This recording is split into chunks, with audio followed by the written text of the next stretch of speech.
Pilipinas ang tila panlalait sa social media matapos ilabas ng Chinese state-owned media na China Daily ang artificial intelligence o AI-generated video na nagsasalarawan sa mga Pilipino bilang mga unggoy na sunod-sunuran umano sa Japan at Amerika. Pinatatanggal na po ng Philippine Coast Guard, Department of Foreign Affairs, Department of National Defense.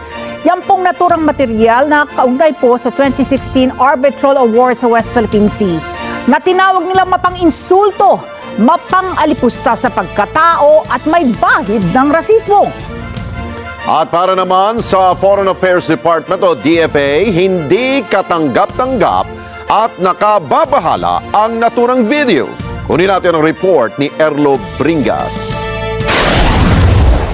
Kinondena ng Philippine Coast Guard o PCG ang inilabas na video ng China Daily na umani tumawag sa mga Pilipino na mga unggoy at inilarawan bilang sunod-sunuran sa Japan at United States.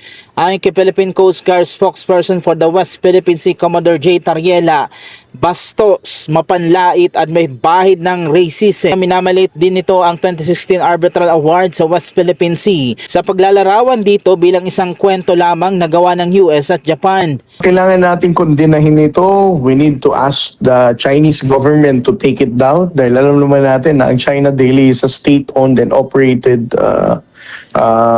media platform, no? Hindi maisa sa publiko ito, hindi ito may pupo sa social media platforms nila without the approval of the Chinese Communist Party.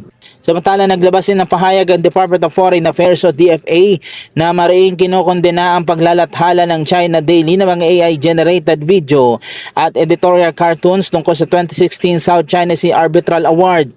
Ayon sa DFA, lumampas na sa lehitimong talakayang pampolitika ang nilalaman ng mga ito dahil gumagamit umano ito ng mapanlait, nakakababa ng pagkatao at may bahid ng racism na paglalarawan sa mga Pilipino. Binigyan din ng DFA na hindi katanggap-tanggap ang paglalarawan sa mga Pilipino bilang mga unggoy. Iginit pa ng DFA na ang ganitong uri ng misinformation at nakakainsultong nilalaman ay lalong nagpapalala sa hindi pagkakaunawaan ng Pilipinas at China. Dahil dito hiniling nito sa China Daily na agad tanggalin ang nasabing material at itigil ang pagpapalaganap ng mga ganitong nilalaman. Samantala, sinabi naman ni Tariela na walang puwang ang racism at di raw dapat palampasin ang anumang pang-iinsulto sa mga Pilipino. Racism has no place in this day and age, no? Ibig sabihin, itong mga racial remarks na ganito, racist na video na ganito, hindi na po ginagamit ng sa panahon natin ngayon, no? Especially when you deal with other things, no, in international relations.